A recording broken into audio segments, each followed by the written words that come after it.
প্রাণপ্রিয় শিক্ষার্থীরা, আশা করছি মহান রাব্বুল আলামিনের অশেষ কৃপায় তোমরা ভালো আছো। আমিও আল্লাহর রহমতে ভালো আছি।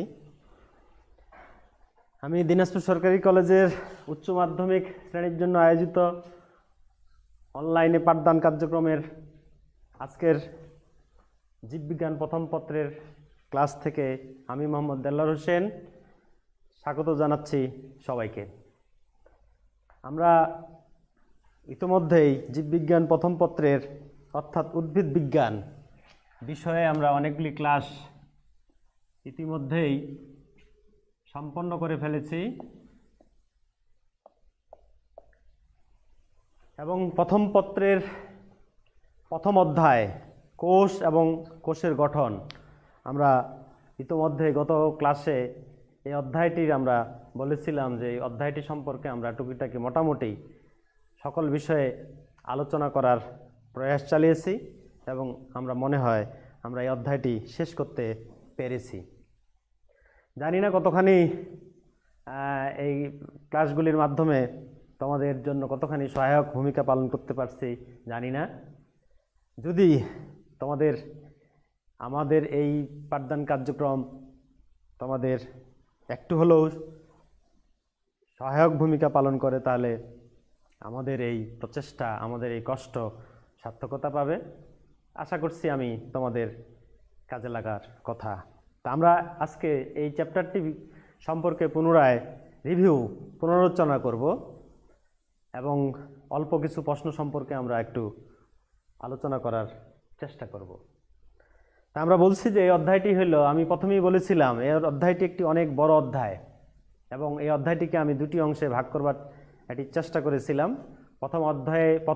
এই অধ্যায়ের প্রথম অংশে ছিল আমাদের কোষ এবং কোষের বিভিন্ন গঠন সম্পর্কে আলোচনা ছিল এবং আমি বলেছিলাম এই অংশটি আমরা আসলে আগেই মোটামুটি নবম দশম শ্রেণীতে আমরা পড়ে এসেছি। তথাপিও এখানে পড়ছি কারণ এখানে যেহেতু আমরা এখন বড় হয়েছি, স্কুলের গণ্ডি পেরিয়ে আমরা কলেজে এসেছি, এখানকার পরিসরটি একটু বড়, ব্যাপক আলোচনা করার এখানে প্রয়াস ছিল, কিন্তু বিষয়গুলি আমাদের অনেকটাই আগের জানা ছিল। পরের অংশটি যদি বলি, ক্রোমোজোম পর্যন্ত আমাদের আগের ধারণা থাকলেও পরের যে অংশটি আমরা হয়তো খানিকটা সেই সম্পর্কে জানি, ডিএনএ, আরএনএ, জেনেটিক মলিকুল, জিন, জেনেটিক কোড হয়তো শুনেছি হয়তো অনেক সময়, কিন্তু বিষয়গুলি আসলে ট্রান্সক্রিপশন, ট্রান্সলেশন, প্রোটিন সংশ্লেষণ, এই বিষয়গুলি আসলেই অনেক কঠিন বিষয় এবং আসলে এগুলি মলিকুলার বায়োলজির অংশবিশেষ, যেগুলি নিয়ে এখন ব্যাপক গবেষণা কার্যক্রম পরিচালিত হচ্ছে। এবং আমরা যে মহামারী কাল এখন অতিক্রম করছি, আমরা যে প্যান্ডেমিক সিচুয়েশনে রয়েছি, এখানেও আমরা জানি এখানে একটি আরএনএ ভাইরাস অর্থাৎ কোভিড-19 একটি রোগ, করোনা ভাইরাস যার জন্য দায়ী। এই ভাইরাসটির ব্যাপক সংক্রমণের কারণে আজকে আমরা শ্রেণীকক্ষে শিক্ষক শিক্ষার্থী মুখোমুখি ফেস টু ফেস অবস্থান না করে আজকে আমাদেরকে ক্যামেরার সামনে দাঁড়িয়ে তোমাদের সঙ্গে সংযোগ স্থাপন করার চেষ্টা করতে হচ্ছে। যাই হোক, এটিও একটি আমাদের দ্বার উন্মোচন করেছে। আমরা এই ডিজিটাল যুগে, গ্লোবালাইজেশনের যুগে, গ্লোবাল ভিলেজে বসবাস করার কারণে এই সুযোগটি আমরা পাচ্ছি। তাই এই সুযোগটিও আমাদের জন্য অবাধ দ্বার উন্মোচন করে দিয়েছে। আমরা অনলাইনে, ফেসবুকে, সোশ্যাল মিডিয়ায় ব্যাপক বিভিন্ন শিক্ষা প্রতিষ্ঠান, বিভিন্ন ধরনের ইউটিউব চ্যানেল রয়েছে, আমরা বিভিন্ন ধরনের ক্লাস দেখার, বিভিন্ন শিক্ষক, বিভিন্ন প্রতিষ্ঠানের ক্লাসগুলি একই মাধ্যমে, অনলাইন মাধ্যমে আমরা ঘরে বসে, বাড়িতে বসে আমরা দেখার সুযোগ পাচ্ছি। এই সুযোগটিও কিন্তু আমাদের কম নয়। এই সুযোগটির যদি আমরা যথাযথ ব্যবহার করতে পারি তাহলে আমাদের জ্ঞানের দ্বার আসলে আমাদের জন্য চরমভাবে উন্মোচিত। তা আমরা জ্ঞান আহরণ করব সব জায়গা থেকে, পাঠ্যপুস্তক থেকে, পেপার পত্রিকা থেকে, সোশ্যাল মিডিয়া থেকে এবং অনলাইন ক্লাসগুলি থেকে। আমরা যেন শানিত হতে পারি, আমাদের মেধা যেন বিকাশ ঘটে যথাযথভাবে, আমরা যেন নিজেদেরকে দক্ষ মানব সম্পদে রূপান্তরিত করতে পারি। কাজেই সময় ও স্রোত কারোর জন্য অপেক্ষা করে চলমান রয়েছে। আমরা হয়তো খানিকটা কিছু ক্ষেত্রে স্থবির অবস্থায় রয়েছি, কিন্তু আমাদের জীবন কিন্তু চলমান। কাজেই চলমান জীবনকে চালিয়ে যাওয়ার জন্য আমাদের হাত, আমাদের মন, আমাদের মেধা, এই জায়গাগুলিকে আমাদেরকে অবশ্যই শানিত করতে হবে। আমাদেরকে নিজেদেরকে এই আধুনিক বিশ্বে নিজেদেরকে খাপ খাইয়ে টিকে থাকার জন্য আমাদেরকে অবশ্যই দক্ষ করে গড়ে তুলতে হবে। এই দক্ষ করে গড়ে তোলার জন্য আধুনিক জ্ঞান বিজ্ঞানের শিক্ষার বাইরে আমাদেরকে রাখলে আমরা নিশ্চিত আমরা পিছিয়ে পড়ব। তা আমরা আমাদেরকে পিছিয়ে রাখতে চাই না, আমরা সময়ের তালে নিজেদেরকে অগ্রসরমান রাখতে চাই। তাই যদি হয় তাহলে আমাদেরকে অবশ্যই এই শিক্ষার সাথে আমাদেরকে নিজেদেরকে জড়িত রাখতে হবে। আমাদের যে শিক্ষা আহরণ যে কোনো জায়গা থেকে, সেটা পেপার পত্রিকা থেকে হোক, পাঠ্যপুস্তক থেকে হোক, আমাদের এই ক্লাসগুলি থেকে হোক, আমাদেরকে অবশ্যই আমাদের পড়ালেখার কার্যক্রম আমাদেরকে অব্যাহত রাখতে হবে। তো যাই হোক, আমরা আজকে যেটা বলছিলাম যে আমরা প্রথম অধ্যায় জীববিজ্ঞান প্রথম পত্রের প্রথম অধ্যায় অর্থাৎ উদ্ভিদ বিজ্ঞানের যে প্রথম অধ্যায়টির নাম আমাদের কোষ ও কোষের গঠন, এটি আমরা পড়ছিলাম এবং আমরা শেষ করে ফেলছি। এটি আজকে আমরা পুনরায় কি ছিল আমাদের, আমি প্রথমে দুই ভাগে ভাগ করলাম। এখন আমরা যদি দেখি কি ছিল আমাদের, কোষ ছিল আদিকোষ, প্রকৃত কোষ, দেহকোষ, জনন কোষ, কোষ প্রত্যয় বা কোষ মতবাদ, সেন্ট্রাল ডোগমা, কোষীয় অঙ্গাণু, একেবারে chloroplast, mitochondria, ribosome, endoplasmic reticulum, nucleus প্রভৃতি কোষ অঙ্গাণু আমরা পড়ছি। এরপরে ক্রোমোজোম ছিল। এছাড়াও আমরা পড়েছি, যেহেতু উদ্ভিদ বিজ্ঞান আমরা পড়ছি, আমরা জানি যে কোষগুলি আবার দুই ধরনের, উদ্ভিদ কোষ, প্রাণী কোষ। উদ্ভিদ কোষের প্লাজমা মেমব্রেনের বাইরে একটি আবরণী থাকে, যেটিকে আমরা কোষ প্রাচীর বলছি। কমন যেটা আবরণী, সেটাকে আমরা প্লাজমা মেমব্রেন হিসেবে জানি থাকি। এটা উদ্ভিদ কোষেও থাকে, প্রাণী কোষেও থাকে। আমরা কোষ প্রাচীরের গঠন সম্পর্কে জানবার চেষ্টা করেছি। প্লাজমা মেমব্রেন আমরা পড়েছি। প্লাজমা মেমব্রেন বিভিন্ন মডেল ছিল, আমরা ফ্লুইড মোজাইক মডেলটি ব্যাপকভাবে আলোচনা করার চেষ্টা করেছি। এরপরে নিউক্লিয়াসের পরে ক্রোমাটিন তন্তু এবং ক্রোমোজোম সম্পর্কে, ক্রোমোজোমের প্রকারভেদ সম্পর্কে আমরা পড়েছি। এর পরের অংশে ছিল আমাদের ডিএনএ রেপ্লিকেশন, আরএনএর প্রকারভেদ, transcription, translation, genome, genetic code ইত্যাদি বিষয়গুলি তোমরা নিশ্চয়ই মনে করতে পারছো এবং তোমাদের পাঠ্যপুস্তক থেকে বিষয়গুলি তোমরা পড়েছো এবং একাধিক ক্লাসের মাধ্যমে এর আগে আমরা অনেকগুলি ক্লাস এই চ্যাপ্টারে আমরা এখানে আলোচনা করার প্রয়াস চালিয়েছি। একটি চ্যাপ্টার অনেকগুলি ক্লাস আমরা নিয়েছি। তাই আমি নিশ্চিত তোমরা এগুলি পড়েছো এবং ইতিমধ্যে জেনে ফেলেছো এবং আমাদের এই ক্লাস থেকে, তোমাদের পাঠ্যপুস্তক থেকে, সকল জায়গা থেকে তোমরা এই বিষয়গুলি, যে বিষয়গুলি আমি অবতারণা করলাম আজকে, আবারও এই বিষয়গুলি আমাদের এই পাঠদান কার্যক্রমে এই বিষয়গুলি আমরা বারবার আলোচনা করেছি, যথাসাধ্য চেষ্টা করেছি এবং তোমরা হয়তো পড়েছো। এই বিষয়গুলি আমি মনে করছি যে তোমরা ইতিমধ্যে বিষয়গুলি সম্পর্কে সবাই যথাযথভাবে তোমরা জেনেছো, বুঝবার চেষ্টা করেছো। আমরা একটু বিষয়গুলি যেহেতু আজকে আমরা পুনরালোচনা করছি,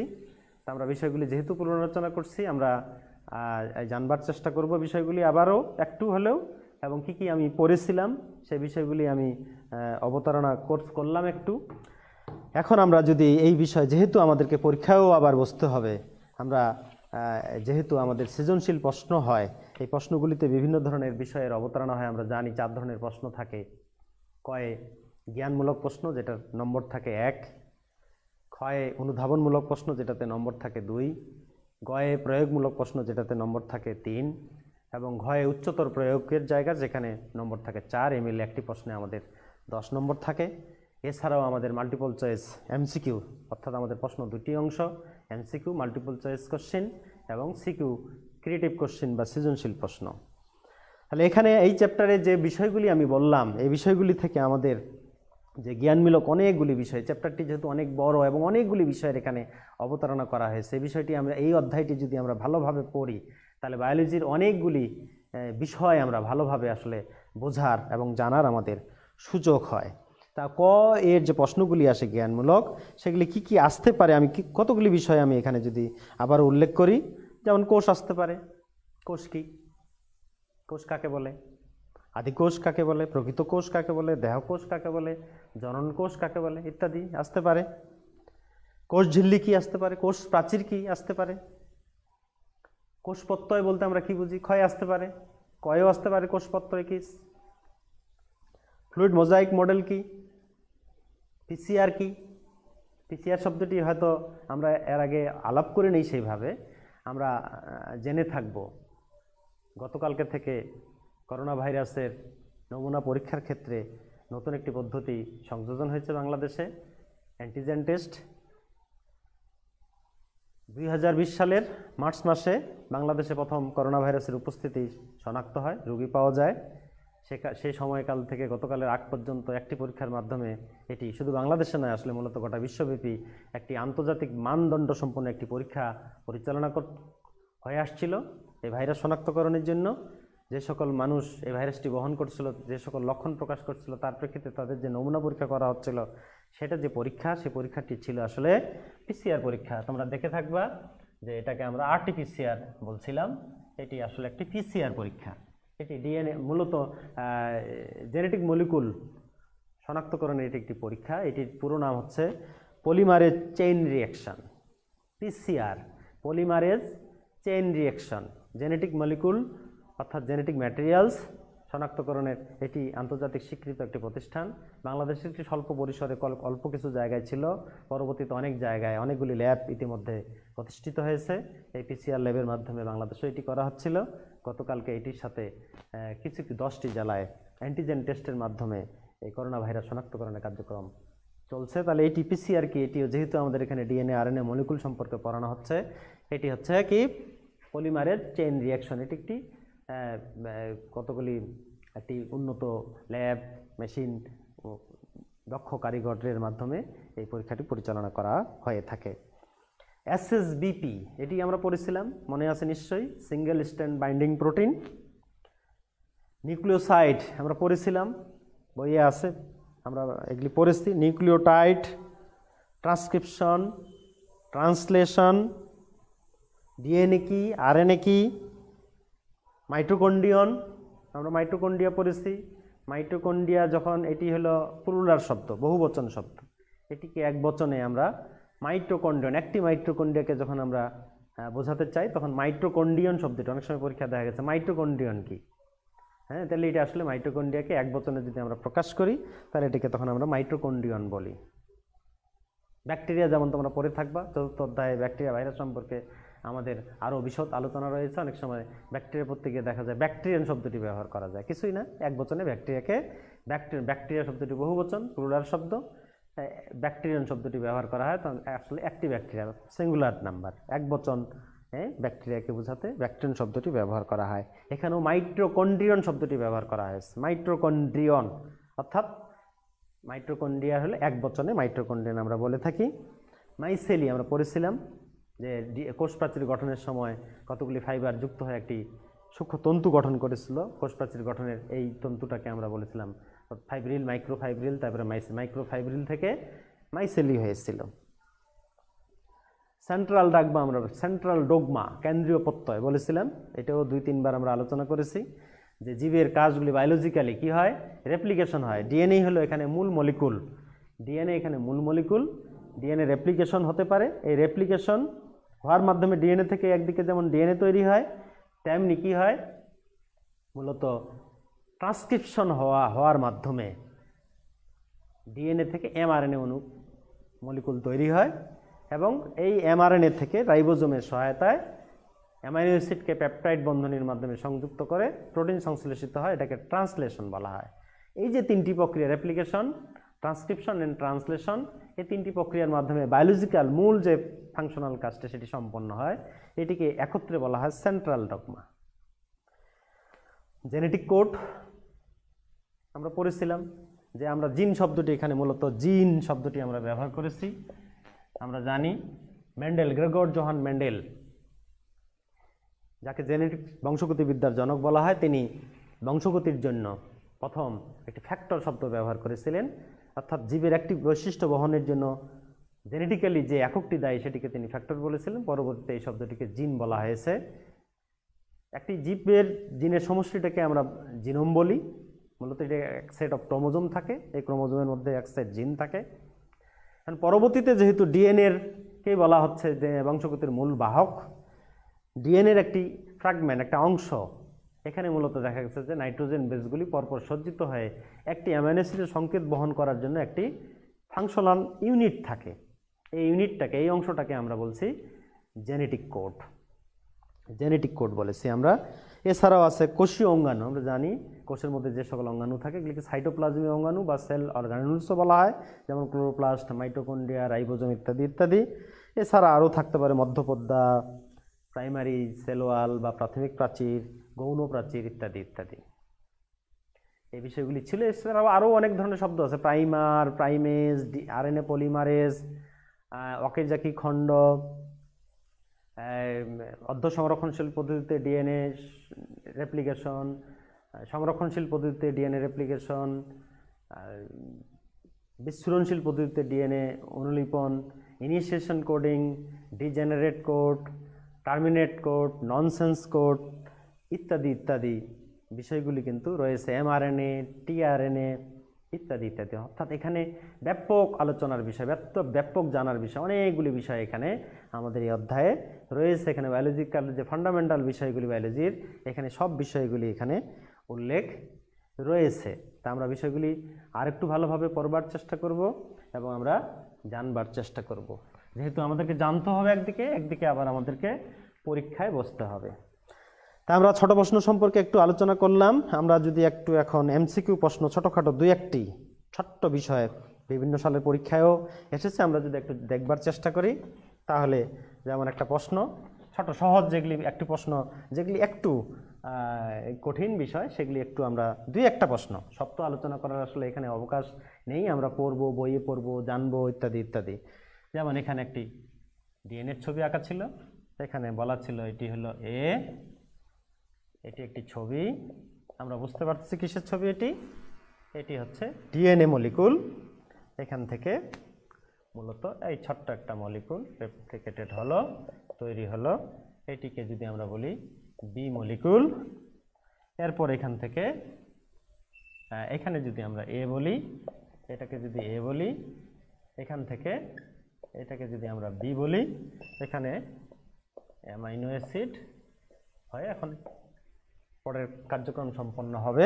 অর্থাৎ এখানে দুটি বিক্রিয়া, এখানে দুটি প্রক্রিয়ার কথা বলা হচ্ছে। অর্থাৎ এখানে মূলত সেন্ট্রাল ডগমার বিষয়টি আংশিকভাবে এখানে দেখানো হয়েছে। এখানে একটি প্রক্রিয়া, এখানে একটি প্রক্রিয়া। এখন যদি প্রক্রিয়াটি, এটা যদি এমসিকিউ প্রশ্ন, এখানে বিভিন্ন ধরনের প্রশ্ন হতে পারে যে এই প্রক্রিয়াটি কি হলো, এটি আসলে ট্রান্সক্রিপশন হলো। আসলে এটি হচ্ছে ডিএনএ যদি হয়, এখানে কিন্তু ডিএনএ, যেহেতু আমরা জানি যে সৃজনশীল প্রশ্নে সব কিছু বিষয় স্পষ্ট উল্লেখ থাকে না, এরপরে কি হয়, এখান থেকে মূলত প্রোটিন সংশ্লেষিত হয়, এখানে প্রোটিন হয়ে যায়, প্রোটিন এরপরে। তা আমরা জানি যেহেতু সেন্ট্রাল ডগমার কথা বলেছি, এটা থেকে এটাও তৈরি হতে পারে, তখন সেটাকে আমরা রেপ্লিকেশন বলছি, ডিএনএ রেপ্লিকেশন। ডিএনএ থেকে ডিএনএ হয়, তাহলে রেপ্লিকেশন হয়। এখানে এ প্রক্রিয়ার মাধ্যমে ট্রান্সক্রিপশন হচ্ছে, এটি হলো মূলত এমআরএনএ এখানে তৈরি হচ্ছে। তাহলে এই প্রক্রিয়াটি কোথায় হয়, এটা যদি প্রশ্নে আসে যে এই প্রক্রিয়াটি কোথায় সংগঠিত হয়, তাহলে আমরা জানি এটি কোথায় হয়, ডিএনএ কোথায় থাকে, আমরা জানি নিউক্লিয়াসের ভিতরে ক্রোমোজোম থাকে, ক্রোমোজোমে প্রোটিন থাকে এবং নিউক্লিক অ্যাসিড থাকে, অর্থাৎ ডিএনএ থাকে। তাহলে এই ডিএনএটা এটা, তাহলে এই প্রক্রিয়াটা ওই নিউক্লিয়াসের ভিতরে মূলত ট্রান্সক্রিপশন প্রক্রিয়াটি সংগঠিত হয় এবং সেখান থেকে এমআরএনএ তৈরি হয়। তাহলে এই প্রক্রিয়াটি অর্থাৎ ট্রান্সক্রিপশন, এখানে বলা হচ্ছে না ট্রান্সক্রিপশন, কিন্তু এখানে তাহলে কি হচ্ছে বোঝা যাচ্ছে, এ থেকে এটা বি হচ্ছে, এ একটি প্রক্রিয়া, বি একটি প্রক্রিয়া, অর্থাৎ এ থেকে ডিএনএ থেকে এ প্রক্রিয়ার মাধ্যমে এমআরএনএ তৈরি হচ্ছে। তাহলে ডিএনএ থেকে এমআরএনএ তৈরি প্রক্রিয়া আমরা জানি কি বলা হয়, সেটাকে ট্রান্সক্রিপশন বলা হয়। তাহলে ট্রান্সক্রিপশন প্রক্রিয়াটি কোথায় সংগঠিত হয়, কোষের নিউক্লিয়াসের মধ্যে, ঠিক আছে। তাহলে বি প্রক্রিয়াটি কোথায় সংগঠিত হয় যদি বলা হয়, তাহলে বি প্রক্রিয়াটি সংগঠিত হয় আসলে সাইটোপ্লাজমে। এখন তোমরা বলতে পারো যে স্যার এই প্রক্রিয়াটি নিউক্লিয়াসে সংগঠিত হলে বি প্রক্রিয়াটি কীভাবে সাইটোপ্লাজমে সংগঠিত হয়, তাহলে তো এই এমআরএনএটি কোষের নিউক্লিয়াসের মধ্যে থাকার কথা, তাহলে নিউক্লিয়াস থেকে এটা কীভাবে কারণ নিউক্লিয়ার মেমব্রেন দ্বারা, একটা ব্যারিয়ার দ্বারা আবদ্ধ থাকে। আসলে মূলত ট্রান্সক্রিপশন হওয়ার পর যে এমআরএনএটি তৈরি হয়, আমরা দেখেছিলাম ট্রান্সলেশন পড়ার সময় যে ট্রান্সক্রিপশন প্রক্রিয়া এমআরএনএটি তৈরি হয়, সেটিকে আমরা কি বলছিলাম, প্রি এমআরএনএ বলছিলাম। যার এক পাশে ছিল ক্যাপ প্রান্ত, এক পাশে ছিল পলি এ প্রান্ত, মনে আছে নিশ্চয়ই। এরপরে এবং সেখানে আরও কিছু বিষয় ছিল। আমরা জানি ডিএনএর স্ট্যান্ডগুলি দুই ধরনের, lagging stand and leading stand. Stand দুটি থাকে এবং এই স্ট্যান্ডগুলি কি হয় 5'3' বিপরীতমুখী অবস্থান করে। একটাকে আমরা লিডিং হেলিক্স বলি, লিডিং হেলিক্স অগ্রগামী সূত্রক, আর একটাকে ল্যাগিং পশ্চাৎগামী সূত্রক। অর্থাৎ এই দুটি সূত্রকের মধ্যে একটি মুখ্য ভূমিকা পালন করে, যেটি মুখ্য ভূমিকা পালন করে সেটিকে লিডিং হেলিক্স বলি আমরা। তো যাই হোক, সেখান থেকে যে ট্রান্সক্রিপশন প্রক্রিয়ায় যে এমআরএনএটি তৈরি হলো সেটিকে আমরা প্রি এমআরএনএ বলেছিলাম। এবং আরও উল্লেখ বিষয় যে ডিএনএ সূত্রগুলি যেমন লিডিং এবং ল্যাগিং হেলিক্স আলাদা থাকে, তার পাশাপাশি ডিএনএতে যে ধারাবাহিকভাবে জেনেটিক কোডগুলি ধারাবাহিকভাবে থাকে, এই কোডগুলি সব সময় ফাংশনাল নয়, সব অংশটা ফাংশনাল নয়। সেই জন্য এই অংশগুলিকে আমরা কি ভাগ করছিলাম, দুই ভাগে ভাগ করছিলাম, একজন এবং ইন্ট্রন। একজন বলছিলাম কোনটাকে, যে অংশটি ফাংশনাল, ডিএনএর যে অংশটি সর্বদা ফাংশনাল থাকে সেই অংশটি হলো একজন, আর যে অংশটি ফাংশনাল থাকে না সেটি হলো ইন্ট্রন অংশ। যেমন আমরা যদি একটি বাক্য লিখি, এই একটি বাক্যের মধ্যে এমন একটি শব্দ লিখলাম যে শব্দের কোনো অর্থ হয় না, তাহলে তার কোনো মানে নেই, ওই শব্দটার কোনো মানেই হয় না। হ্যাঁ, তাহলে অনুরূপভাবে ডিএনএর ক্ষেত্রেও তা কেন থাকে, সেটি অনেক অংশ থাকে, সবগুলি অংশ একসাথে ফাংশনাল হয় না, সেই জন্য মূলত কিছু অংশ থাকে। এখন এমআরএনএটিকে কী হতে হয়, ফাংশনাল হতে হয়, অ্যামাইনো অ্যাসিড সংযুক্ত করে প্রোটিন তৈরি হতে হয়। যেহেতু ডিএনএ থেকে এমআরএনএটি অনুলিপিত হয়েছে, তাই এমআরএনএর মধ্যেও কি থাকে, দুই ধরনের অংশ থাকে, একজন অংশ থাকে, ইন্ট্রন অংশ থাকে। হ্যাঁ, এটাকে আমরা প্রি এমআরএনএ বলছিলাম, একটু খেয়াল করে দেখো। এবং এখানে এটির মডিফিকেশন ঘটে, দুইটি কাজ হয়, একটা মডিফিকেশন হয় আর একটি নিউক্লিয়াস থেকে, এটি নিউক্লিয়ার যে বিভিন্ন ধরনের রন্ধ্র থাকে সেটার মাধ্যমে এটি বের হয়ে সাইটোপ্লাজমে আসে, দেন ট্রান্সলেশন হয়। অর্থাৎ ট্রান্সক্রিপশন হওয়ার যদি প্রকৃত কোষে এই ঘটনাটা আমরা বলে থাকি, তাহলে ট্রান্সক্রিপশন হওয়ার সাথে সাথে ট্রান্সলেশন প্রক্রিয়াটি সম্পন্ন হতে পারে না, কিছুটা কাল অপেক্ষা করতে হয়, কিছুটা সময় লাগে। এই সময়টা ব্যয় হয় মূলত দুইটি কাজের জন্য, একটা এমআরএনএটাকে নিউক্লিয়াস থেকে বের হয়ে সাইটোপ্লাজমে আসতে হয়, আরেকটা হলো এই এমআরএনএটা প্রক্রিয়াজাতকরণ ঘটে, যেটাকে আমরা মডিফিকেশন বলি। এই প্রক্রিয়াজাতকরণ প্রক্রিয়ায় মূলত এমআরএনএ থেকে ইন্ট্রন অংশগুলি ছাঁটাই হয়, যেটাকে আমরা বলছিলাম স্প্লাইসিং। আমরা স্প্লাইসিং বলেছিলাম, স্প্লাইসিং। তাহলে স্প্লাইসিং কাকে বলা হয়, যে প্রক্রিয়ায় ট্রান্সক্রিপশন এর মাধ্যমে অনুলিপিত এমআরএনএ থেকে তার ইন্ট্রন অংশ, যেটি নন ফাংশনাল জেনেটিক অংশ, সেটি ছাঁটাই হয়, বাদ পড়ে যায়, সেই প্রক্রিয়াটার নাম হচ্ছে স্প্লাইসিং। এটিও পরীক্ষায় আসার মতো। তাহলে স্প্লাইসিং হওয়ার পরে কি থাকে, শুধু একজন অংশগুলি এমআরএনএটার মধ্যে থেকে যায়। ফলে এটি সাইটোপ্লাজমে আসার পরে এখন ফাংশনাল হয় রাইবোজোমের ছোট দুটি সাব ইউনিট থেকে। আমরা জানি রাইবোজোমের মূলত দুই ধরনের রাইবোজোম হয়, 80S আর 70S। ইউক্যারিওটিক কোষে শুধুমাত্র ইউক্যারিওটিক কোষের রাইবোজোমগুলি সাধারণত 80S এর হয়। সেখানে দুটি সাব ইউনিট থাকে। হ্যাঁ, সাব ইউনিটগুলির ছোটটার সাথে যুক্ত হয় এমআরএনএটা, হয় অ্যামাইনো অ্যাসিড যুক্ত করে প্রোটিন সংশ্লেষণ কার্যক্রম শুরু করে। সেটি কিভাবে হয় আমরা ইতিমধ্যে করে ফেলেছি। তাহলে এটি বোঝা গেল, এরকম প্রশ্ন আসতে পারে। এগুলি একটু কঠিন বিধায় আমরা এই বিষয়গুলি একটু আলোচনা করার প্রয়াস চালাচ্ছি, যেন আমরা এগুলি বুঝতে পারি।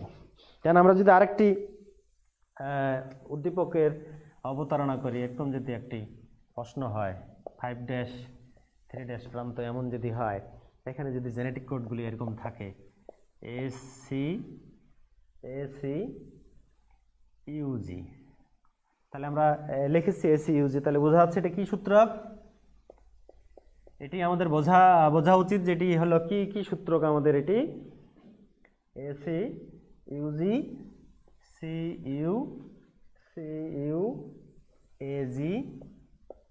AG ইত্যাদি ইত্যাদি এভাবে যদি থাকে, তাহলে যেহেতু এখানে আমরা জানি নাইট্রোজেন বেসগুলি দুই ধরনের, পাইরিমিডিন এবং পিউরিন এবং পাইরিমিডিন দুই ধরনের, এবং দুই ধরনের মোট 5টা উপাদান থাকে।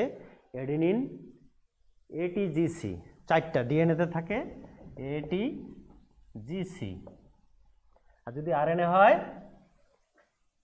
ATGC,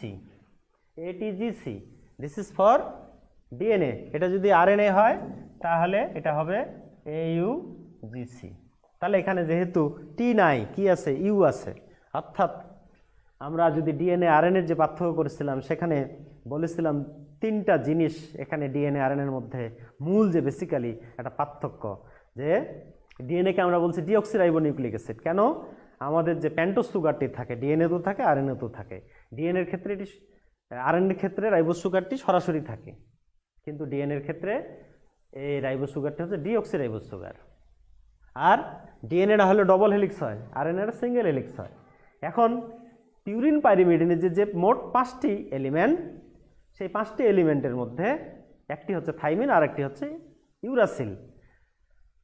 ডিএনএর ক্ষেত্রে যেখানে থাইমিন থাকে, আরএনএর ক্ষেত্রে থাইমিনের পরিবর্তে ইউরাসিল থাকে। তাহলে এখানে আমাদের কি আছে? ইউরাসিল আছে। তাহলে এটি নিঃসন্দেহে এই সূত্রটি কি আমাদের? এটি হচ্ছে আরএনএ। এটি হলো এক ধরনের আরএনএ সূত্রক। এখন যদি আমরা এটি বলি উদ্দীপকের যৌগটিতে বিদ্যমান কি থাকে, এখানে যেমন অপশন দেওয়া ছিল রাইবোলোজ, রাইবোজ, ডিঅক্সিরাইবোজ, গ্লুকোজ। হ্যাঁ, 4টি অপশন ছিল। তাহলে এখানে যেহেতু এটি বোঝা যাচ্ছে যে এটি আরএনএ, তাহলে এখানে কি ডিঅক্সিরাইবোজ থাকার কোনো অপশন আছে? নাই। তাহলে রাইবোজ সুগার, সরাসরি রাইবোজ সুগার থাকবে এখানে যেহেতু আরএনএ। আমরা বলছিলাম যে এই পেন্টোজ সুগারের নাম অনুযায়ী আসলে আমাদের এই ডিএনএ এবং আরএনএর নামটি হয়েছে, এবং এটি মূল যে ডিএনএ আরএনএর মধ্যে যে বেসিক যে কম্পোনেন্টের পার্থক্য সেটি এই জায়গায়। এবং যে আমরা নাইট্রোজেন বেসের কথা বলছি, ইউরাসিল থাকলে অবশ্যই ইউরাসিল শুধুমাত্র আরএনএতে থাকে, ডিএনএতে ইউরাসিল থাকে না। ডিএনএতে সে জায়গায় কি থাকে? থাইমিন থাকে। এবং ডিএনএগুলি কি হয়? ডবল হেলিক্স হয়, আরএনএ সিঙ্গেল হেলিক্স হয়। যদিও আমরা বলছিলাম যে ডিএনএগুলি ডবল হেলিক্স হলেও আসলে ব্যতিক্রম থাকে, সকল নিয়মের ব্যতিক্রম থাকে, যে অনেক সময় ডিএনএও সিঙ্গেল হেলিক্স হতে পারে। 5X1 একটা ভাইরাসের কথা বলছিলাম, সেটা ডিএনএ ভাইরাস, 5X ভাইরাস, সেই ভাইরাসটি ডিএনএ হলো সিঙ্গেল হেলিক্স। আবার আরএনএগুলি সিঙ্গেল হেলিক্স হয়, কিন্তু গাছের ক্ষতের টিউমার তৈরি করে একটা রিও ভাইরাস নামক একটি ভাইরাস রয়েছে, যেটি হলো আরএনএ হলো ডবল হেলিক্স। এটা ব্যতিক্রম। ব্যতিক্রম থাকাটাও একটা নিয়ম, সকল নিয়মের নাকি ব্যতিক্রম থেকে থাকে। তাই এখন এই উদ্দীপক অনুযায়ী একটা প্রশ্ন বললাম। তাহলে আরেকটি যদি বলি যে উদ্দীপকের জৈব অণুটি ডিএনএ থেকে উৎপন্ন হয়, জীবের বংশগতির চরিত্র বহন করে, প্রোটিন উৎপাদনে অংশগ্রহণ করে। এক্ষেত্রে আমরা বায়োলজিক্যালি জানি যে আমাদের নিউক্লিক অ্যাসিডগুলি 2 ধরনের হয়ে থাকলেও মূলত ডিএনএকে আমরা প্রধান জেনেটিক ম্যাটেরিয়ালস হিসেবে আখ্যায়িত করে থাকি। কিন্তু যখন আমরা আরএনএর প্রকারভেদ বলছি, এখানে মাইনর জেনেটিক্যালি আরএনএটা হলো মাইনর এলিমেন্ট, কিন্তু আমরা যখন আরএনএর প্রকারভেদ পড়ছি, ডিএনএর কিন্তু কোনো প্রকারভেদ ছিল না। আমরা যদি খেয়াল করি আরএনএর প্রকারভেদ ছিল, তার মধ্যে একটি আরএনএকে আমরা বলছিলাম জেনেটিক আরএনএ।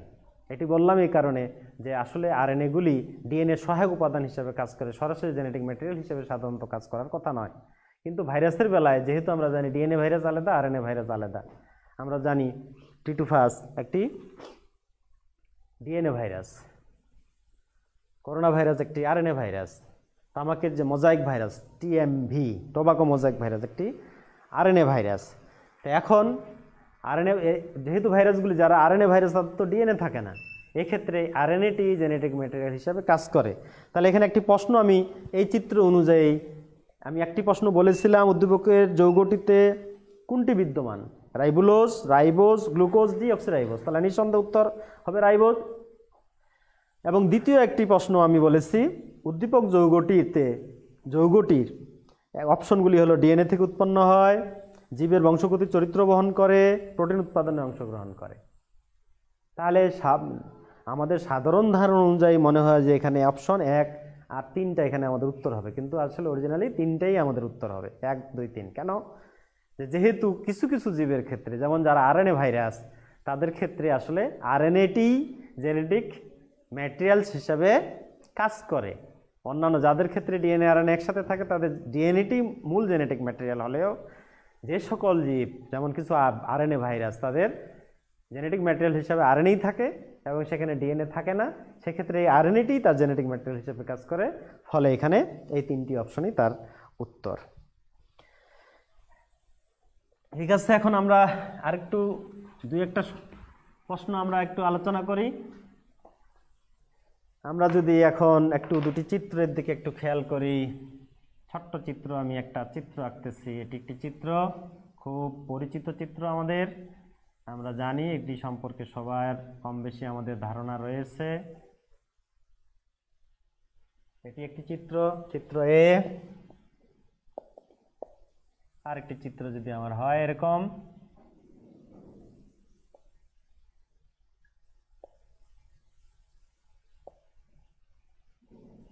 এমনটি যদি হয়ে থাকে, এটি আরেকটি চিত্র, চিত্র বি। তাহলে আমরা সহজেই বুঝতে পারতেছি। তাহলে চিত্র এ আমাদের হচ্ছে মাইটোকন্ড্রিয়া, কোষের দুটি গুরুত্বপূর্ণ কোষ অঙ্গাণু, একটি হচ্ছে মাইটোকন্ড্রিয়া, আরেকটি হচ্ছে ক্লোরোপ্লাস্ট। সহজ স্যার, এটি সবাই জানি, ঠিক আছে, সবই সহজ, আসলে সব কিছুই সহজ, সব কিছুই কঠিন। এখন যদি আমি বলি উদ্দীপকের চিত্র এতে কোনটি সংঘটিত হয়, হ্যাঁ উত্তর সবাই স্যার সালের সংশ্লেষণ, কিন্তু এত সহজ অপশন দেয়া হয় নাই। অপশন দেয়া হলো এরকম: নাইট্রোজেন চক্র, টিসিএ চক্র, C3 চক্র, C4 চক্র। প্রশ্ন সহজ, চিত্র সহজ, কিন্তু অপশনগুলি তুলনামূলকভাবে আমাদের না। তাহলে এটি গোটা বইয়ের একটি ধারণা। প্রথম অধ্যায়ে এখানে সংস্রব রয়েছে, আবার আমাদের সালোক সংশ্লেষণ শ্বসন যে অধ্যায়ে আলোচনা করা হয়েছে, যদিও প্রথম অধ্যায়ে এর উত্তর আমরা পেয়ে যাই, কিন্তু তারও কমপ্লিট যে অপশনগুলি আমাদের দেওয়া হয়েছে, তাহলে আমাদেরকে ডিটেলস ধারণা অবশ্যই আমাদের থাকতে হবে। নাইট্রোজেন চক্র, নাইট্রোজেন চক্র এটির সাথে এদের খুব একটা সংস্রব নেই। টিসিএ চক্র আমরা জানি, ট্রাই কার্বক্সিলিক অ্যাসিড চক্র, এটি শ্বসনের একটি ধাপ যেটি মাইটোকন্ড্রিয়ার অভ্যন্তরে সংঘটিত হয়। তাহলে চিত্র এর ভিতরে সংঘটিত হয়, সেটি উত্তর হবে তাহলে খ। হ্যাঁ, চিত্র বির কথা বলা হয়নি, বির কথা বললে C3 C4 দুটোই চলে আসতো অপশন। তাহলে চিত্র এর অপশন বলা হয়েছে, তাহলে এটি হলো মাইটোকন্ড্রিয়া, এখানে টিসিএ চক্রটি সম্পন্ন হয়।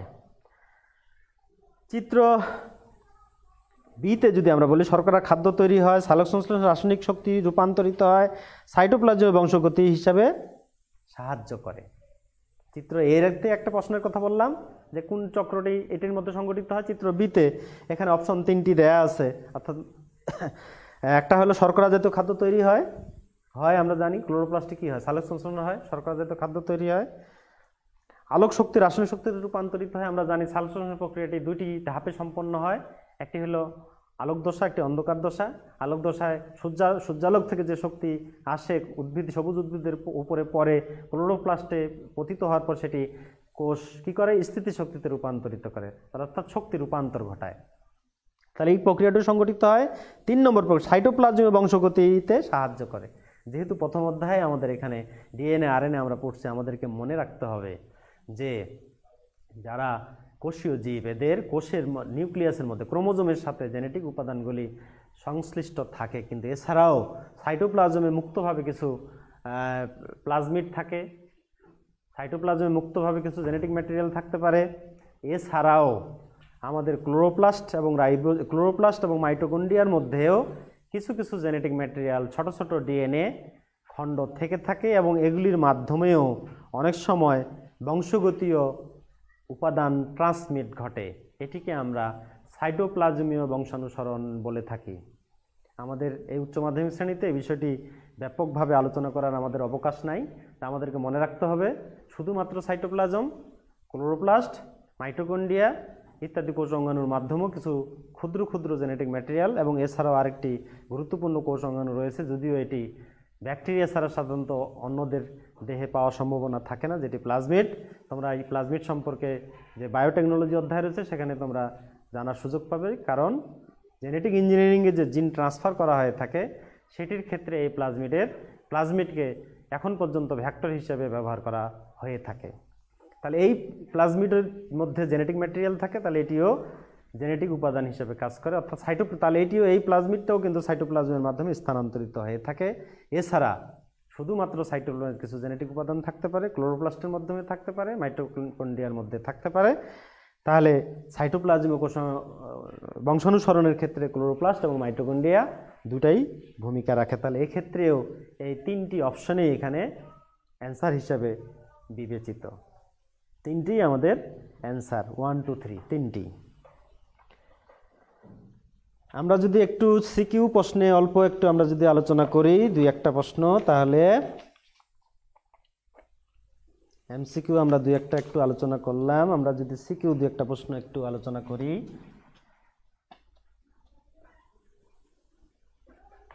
যেমন একটা প্রশ্ন,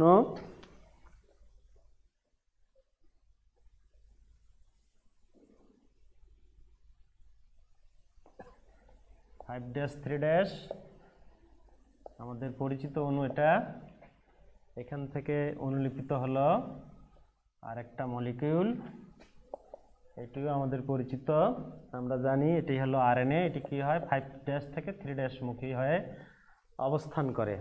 তাহলে আমরা বুঝতে পারতেছি সাধারণ সেন্স অনুযায়ী এটি হচ্ছে ডিএনএ, এটি আমাদের উদ্দীপক। এটা চিত্র এ, এটা হচ্ছে চিত্র বি, দুটি চিত্র, এটি আমাদের উদ্দীপক। এখন আমরা যদি উদ্দীপকটি একটু ভাবি, তাহলে আমরা যেহেতু আমি বলছি আগেই যে এই দুটি চিত্রই আমাদের কাছে আসলে অনেক পরিচিত, আমরা জানি আগে থেকেই, আমরা এই অধ্যায়ে পড়লামও বটে। প্রথমটা হচ্ছে কি, আমরা জানি এটা হলো ডিএনএ মলিকিউলস।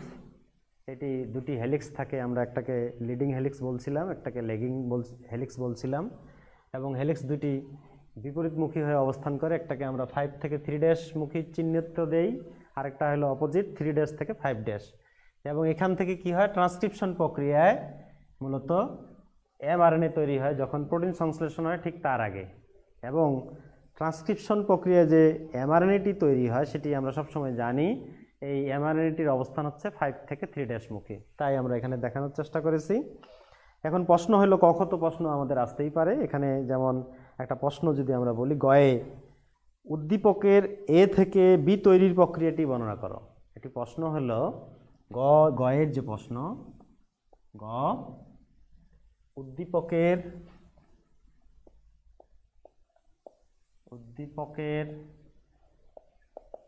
এ হতে বি তৈরির প্রক্রিয়া বা অনুলিপনের প্রক্রিয়া, তৈরির প্রক্রিয়াই বলি, তৈরির প্রক্রিয়াটি বর্ণনা করো।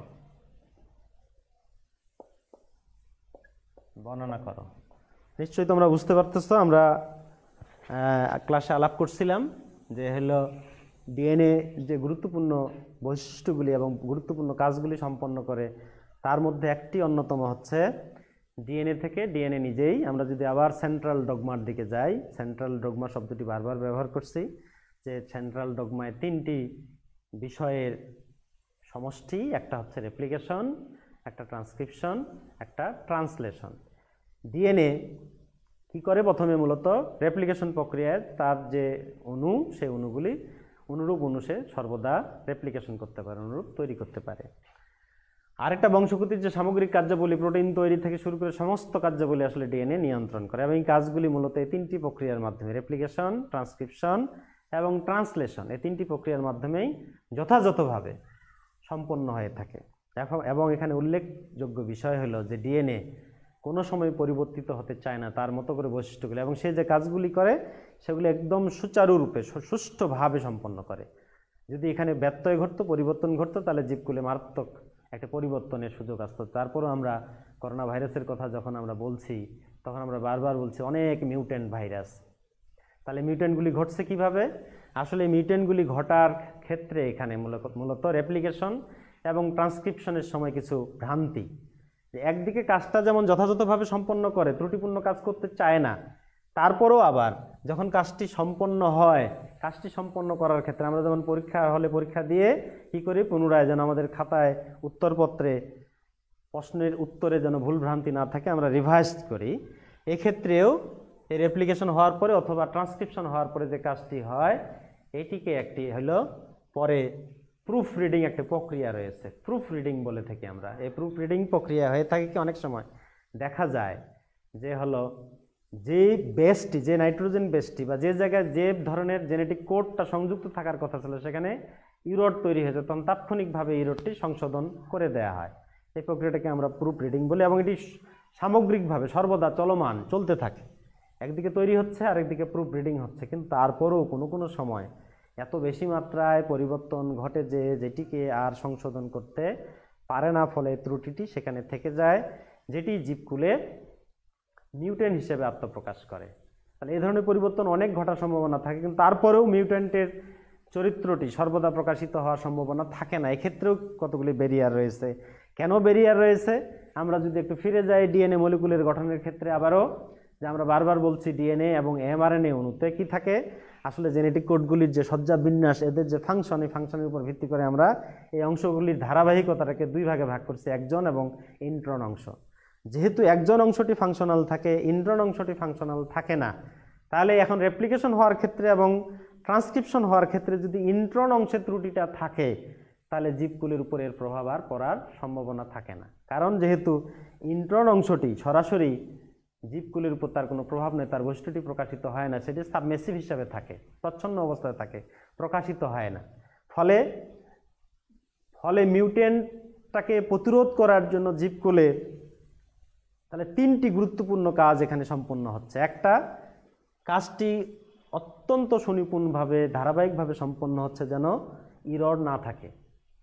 2 নম্বর, তারপরেও যদি কিছু ইরর থাকে সেটিকে সংশোধন করার জন্য প্রুফ রিডিং প্রক্রিয়া সম্পন্ন হচ্ছে প্রত্যেকটা কাজের সাথে, ধারাবাহিকভাবে, সাথে সাথেই, তাৎক্ষণিকভাবে। এবং এই দুটির ক্ষেত্রেও যেন এই প্রক্রিয়াগুলি, যে ত্রুটিগুলি থেকে থাকে, ফলে একজন ইন্ট্রন অংশ, একজন অংশটি ফাংশনাল হয় বেশি, এরপরও যদি ত্রুটিটা থেকে থাকে, সেটা যদি ইন্ট্রন অংশের ত্রুটি হয়, তাহলে জীবকুলের উপর এর প্রভাবটি পড়ে না, ফলে মিউটেন্ট ঘটার সম্ভাবনা কম থাকে। তারপরও জীবকুলে মিউটেশন ঘটে এবং মিউটেন্ট পাওয়া যায়। এগুলি অনেক সময় নেতিবাচক হয়, অনেক সময় আবার ইতিবাচকও হতে পারে।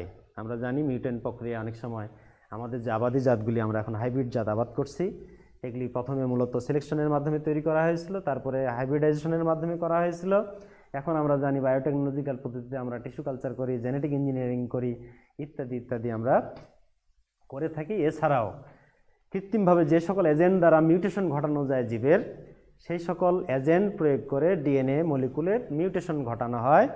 এর ফলে অনেক সময় কোনো পজিটিভ পরিবর্তন ঘটে থাকে, যেটি আমাদের জন্য কাঙ্ক্ষিত, সেটি আমরা তখন একটি জাত হিসাবে আত্মপ্রকাশ করে থাকে। যেমন ধানের ইরাটম জাত নাম শুনে থাকবা, এটি আমাদের মিউটেশনের মাধ্যমে, সরিষার একটি জাত আছে, ধানের একটি জাত আছে, এবং অনেক জায়গায় বাংলাদেশেও আণবিক কৃষি গবেষণা প্রতিষ্ঠান ময়মনসিংহে যেটি, সেটি এই পদ্ধতিতে তারা মিউটেন্ট করে থাকে, ফসলের উন্নত জাত উদ্ভাবনের কাজ এই পদ্ধতিগুলি প্রয়োগ করে থাকে। অর্থাৎ আমরা যে জাত উন্নয়নে যে বিভিন্ন কাজগুলি করে থাকি, হাইব্রিডাইজেশন শুধু না, শুধু সিলেকশন না, এক্ষেত্রে মিউটেশনও একটি পদ্ধতি ব্যবহার করা হয়ে থাকে। অথবা এই পদ্ধতিটি আরেকটা জায়গায় কার্যকর, কোনো জিন দেখা যায় জীবকুলে ক্ষতিকর প্রভাব থাকতে পারে, এই ধরনের জিন রয়েছে জীবগোষ্ঠীতে। আমরা যদি মিউটেশন প্রক্রিয়ার মাধ্যমে ওই জিনটার পরিবর্তন ঘটায় দিতে পারি, তাহলে সেই জিনটার যে ক্ষতিকর প্রভাব ওই জীবের উপর, সেটি নিয়ন্ত্রিত হয়। যেমন আমরা জানি মানুষের কতগুলি জেনেটিক রোগ রয়েছে, সেই রোগগুলির আসলে যেমন হোমোফিলিয়া রোগ, এগুলির কোনো চিকিৎসা এখনও পর্যন্ত আবিষ্কার হয় নাই। এটা একটু সুবিধাও রয়েছে, এই জিনগুলি প্রচ্ছন্ন, কিন্তু তারপরেও যখন হোমোজাইগাস কন্ডিশনে চলে আসে, তখন এগুলি প্রকাশিত হয় এবং জীবের উপরে বর্ণান্ধতা এবং হলো হোমোফিলিয়া, এগুলি রোগ। এখন যদি আমরা মিউটেশন প্রক্রিয়া এই জিনগুলির কাঠামো চেঞ্জ করতে পারি, তাহলে এটার যে প্রভাব, সেটি সারিয়ে ফেলা সম্ভব। তাহলে কাজে এটিও একটি পদ্ধতি। এখন আমরা যদি প্রশ্নটার দিকে আবারও একটু আসি, যেটা বলছিলাম যে এখানে উদ্দীপকের এ হতে বি তৈরির প্রক্রিয়াটি বর্ণনা করা যদি বলা হয়, তাহলে আমরা বুঝতে পারতেছি যেহেতু এটা হলো ডিএনএ, বিটা হলো আমাদের আরএনএ, অর্থাৎ এটি হলো যেহেতু এ থেকে বি তৈরি হচ্ছে, তাহলে নিশ্চিত এটি হচ্ছে এমআরএনএ। তাহলে ডিএনএ থেকে যখন এমআরএনএ তৈরি হয়, বা ডিএনএ থেকে যখন আরএনএ তৈরি হয়, সেই প্রক্রিয়াটি হচ্ছে কি ট্রান্সক্রিপশন প্রক্রিয়া। এই প্রক্রিয়াটি আমরা পড়ছি, কারণ আমরা জানি ট্রান্সক্রিপশন প্রক্রিয়া হচ্ছে যে প্রক্রিয়ায় মলিকুলার লেভেলে কি হয়, ডিএনএ থেকে প্রোটিন সংশ্লেষণ প্রক্রিয়ার ঠিক আগে ডিএনএ থেকে যে প্রক্রিয়ায় এমআরএনএ তৈরি হয়, যেটুকু প্রোটিন তৈরি করা প্রয়োজন, সেটুকুর জন্য যে জেনেটিক কোড প্রয়োজন, সেই জেনেটিক কোডটুকু ডিএনএ থেকে একটা আরএনএর মাধ্যমে স্থানান্তরিত হয়, ফলে একটা আরএনএ মলিকুল অনুলিপিত হয়। এই আরএনএটাকে আমরা এমআরএনএ বলি, এবং এই প্রক্রিয়াটাকে আমরা বলি ট্রান্সক্রিপশন প্রক্রিয়া। অর্থাৎ যে প্রক্রিয়ায় ডিএনএ থেকে এমআরএনএ অনুলিপিত হয়, সেই প্রক্রিয়াটাকে আমরা বলছি ট্রান্সক্রিপশন প্রক্রিয়া। তাহলে ট্রান্সক্রিপশন প্রক্রিয়াটিকে এখানে বর্ণনা করতে হবে। অর্থাৎ কী হয়, ডিএনএর সাথে পলিমারেজ এনজাইম যুক্ত হয়, ডিএনএ পলিমারেজ গঠিত হয়, তারপর ডিএনএ মলিকুল থেকে একটা ছোট্ট আরএনএ অনুলিপিত হয় এবং একসাথে একসময় বিচ্ছিন্ন হয়ে যায়, অর্থাৎ পলিমারেজ এনজাইমটি খুলে যায়, খুলে যাওয়ার পরে ডিএনএ থেকে এমআরএনএটি মুক্ত হয় সেটি সাইটোপ্লাজমে নিতে হওয়ার পরে পরবর্তী যে কাজ অর্থাৎ কি হয়, ট্রান্সলেশন অর্থাৎ প্রোটিন সংশ্লেষণের কাজটি সম্পন্ন হয়। ঘ এর প্রশ্নটি হচ্ছে উদ্দীপকের চিত্র এ হতে বি তৈরির প্রক্রিয়াটি প্রোটিন উৎপাদনের জন্য গুরুত্বপূর্ণ বিশ্লেষণ করো। ঘ এর যে প্রশ্ন সেটি বলা হচ্ছে উদ্দীপকের চিত্র এ হতে চিত্র বি তৈরির প্রক্রিয়াটি প্রোটিন উৎপাদনের জন্য গুরুত্বপূর্ণ বিশ্লেষণ করো। আবারও যদি বলি উদ্দীপকের চিত্র এ হতে বি তৈরি হচ্ছে এবং এ হতে বি তৈরির প্রক্রিয়াটি প্রোটিন উৎপাদনের জন্য গুরুত্বপূর্ণ বিশ্লেষণ করো। তাহলে আমরা বুঝতে পারছি, আমরা ইতিমধ্যে বলে ফেলছি যে এ হতে বি তৈরি হচ্ছে, সেটিকে আমরা বলছি ট্রান্সক্রিপশন। দেন এখানে আরেকটি প্রক্রিয়া সংঘটিত হয়, এটি হয় প্রোটিন সংশ্লেষিত হয়, যেটাকে আমরা কি বলি, যেটাকে আমরা বলছি হলো ট্রান্সলেশন প্রক্রিয়া। তাহলে এখান থেকে এটি হলো এই প্রক্রিয়া, এখানে হচ্ছে ট্রান্সক্রিপশন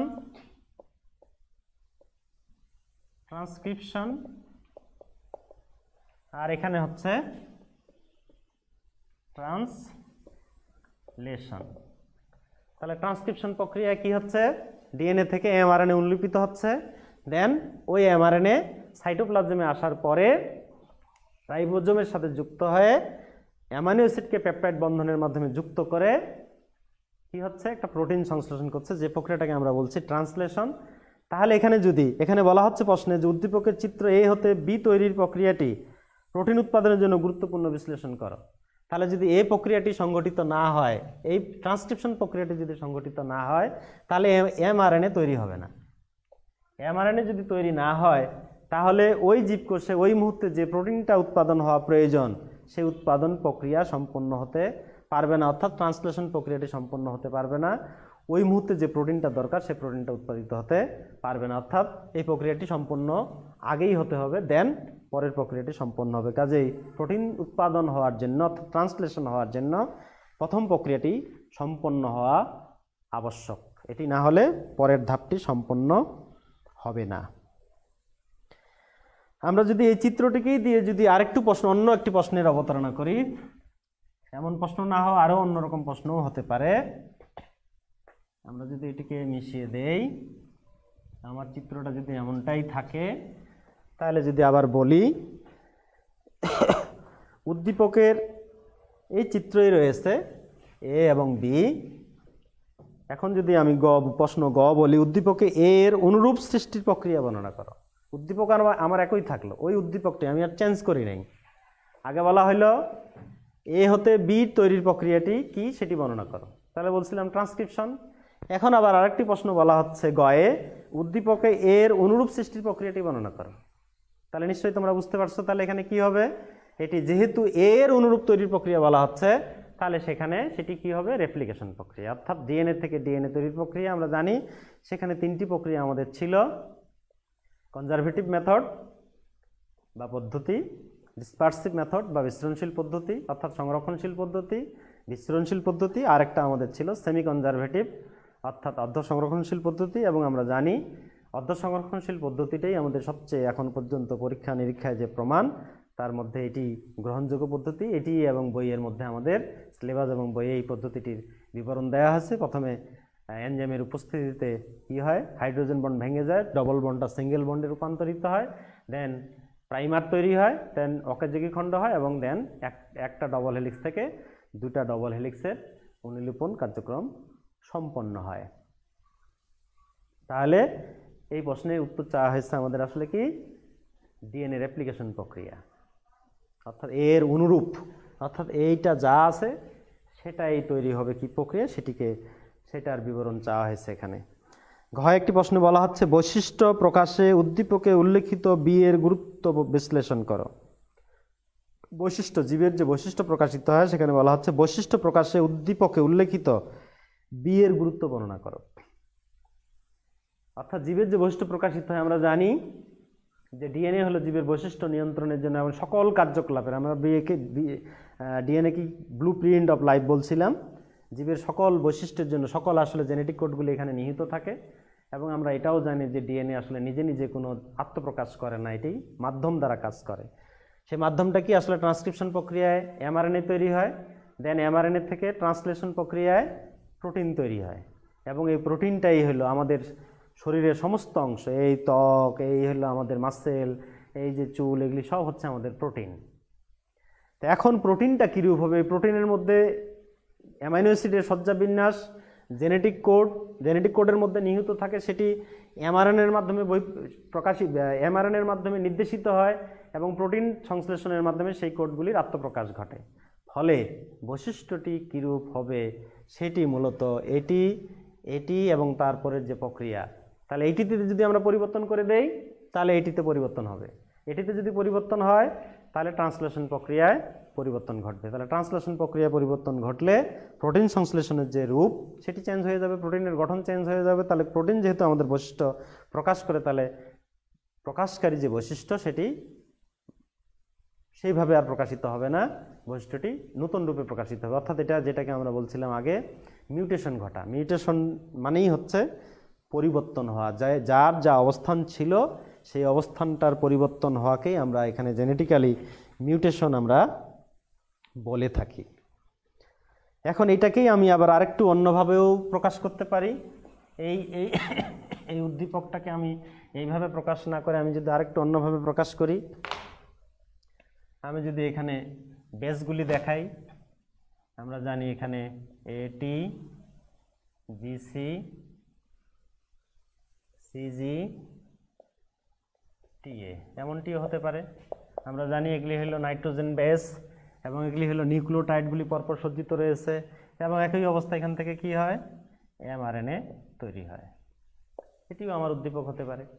একই অবস্থা, সেখান থেকে এমআরএনএ তৈরি হচ্ছিল, এখান থেকেও তৈরি হতে পারে। এবং আমরা জানি এগুলি কি, এগুলি হলো নাইট্রোজেন বেসগুলি আমরা লিখছি এটিজিসি, এটা ডিএনএর গঠন, ডিএনএতে এটিজিসি থাকে, আরএনএর ক্ষেত্রে কি থাকে, টি এর জায়গায়। এবং এখানে যেহেতু ডবল হেলিক্স তাহলে এটা নিশ্চিত ডিএনএ, এটি যেহেতু সিঙ্গেল হেলিক্স এটি হলো আরএনএ। এবং আরএনএর ক্ষেত্রে আমরা আরএনএর সিঙ্গেল হেলিক্স একে দেখছি যে যেখানে ডিএনএর ক্ষেত্রে যে জায়গায় টি থাকে থায়ামিন, সেই জায়গায় হলো মূলত ইউরাসিল থাকে আরএনএর ক্ষেত্রে। এখানে আমরা বেসের কথা জানতে পারি যে এইটুকু যদি কথা বলি যে এখানে কয়টি হাইড্রোজেন, আমি যদি একটি এমসিকিউ প্রশ্নের কথা বলি যে এখানে কয়টি হাইড্রোজেন বন্ড রয়েছে, যদিও এখানে হাইড্রোজেন বন্ডগুলি দেখানো হয় নাই, কিন্তু আমরা কি জানি যে হলো এটির সাথে দুটি হাইড্রোজেন বন্ড থাকে, জিসি এর থাকে তিনটি হাইড্রোজেন বন্ড থাকে। তাহলে আমাদের এখানে এটি রয়েছে দুইটি, জিসি এর বন্ড রয়েছে হলো দুটি, তাহলে এখানে 3 দুগুণে 6 আর এখানে 2 দুয়ে 4, তাহলে আমাদের এখানে হাইড্রোজেন বন্ড আছে মোট 10টি। যদি বলি এখানে নিউক্লিওটাইড কয়টি রয়েছে, তাহলে নিউক্লিওটাইড রয়েছে হলো 4টি, কারণ একটি নাইট্রোজেন বেস ইকুয়াল টু একটা নিউক্লিওসাইড হয়, একটি নাইট্রোজেন বেস ইকুয়াল টু একটা নিউক্লিওটাইড হয়। আসলে এখানে 4টি না, মূলত 4 4 8টি, ডবল, এই পাশে 4টি এই পাশে 4টি, মোট 8টি নিউক্লিওটাইড ও 8টি নিউক্লিওসাইড রয়েছে। তাহলে যাই হোক, আমরা মোটামুটি প্রথম অধ্যায় সম্পর্কে যেটুকু আমাদের জানবার দরকার ছিল আমরা মোটামুটি জানবার চেষ্টা করছি, আমরা পড়বার চেষ্টা করছি। আশা করছি হয়তো একটু হলেও কাজে লাগবে, এবং তোমাদের কাছে যার কাছে যে বই রয়েছে সে বই তোমরা অবশ্যই পড়বা, এবং সমস্যা হলে আমাদেরকে জানাবা, আমরা চেষ্টা করব তোমাদের সমস্যা সমাধান করার। এবং পড়ালেখার সাথে যুক্ত থাকবা, সুস্থ থাকবা, স্বাস্থ্যবিধি মেনে চলবা। আজকের মতো এখানেই শেষ করছি, ধন্যবাদ সবাইকে।